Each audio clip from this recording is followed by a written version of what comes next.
జరిగిన అన్యాయం గురించి మాట్లాడుతున్నారు. ప్రధానంగా మెయిన్ ఆయన టార్గెట్ నాదెండ్ల మనోహర్లా కనిపిస్తోంది. నాదెండ్ల మనోహర్ విషయంలోనే ఆయన కీలక వ్యాఖ్యలు చేస్తున్నారు.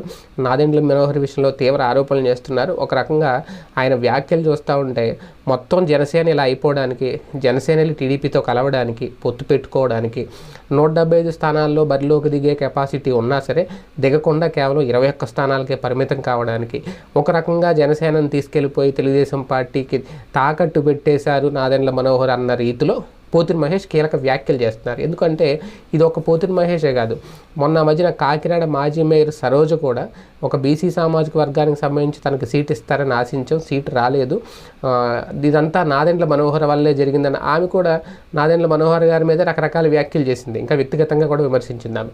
ఇప్పుడు పోతిరి మహేష్ కూడా నాదెండ్ల మనోహర్ని టార్గెట్ చేస్తున్నారు. అంటే అసలు జనసేన పార్టీలో ఒక రకంగా పవన్ కళ్యాణ్ గారే మొత్తం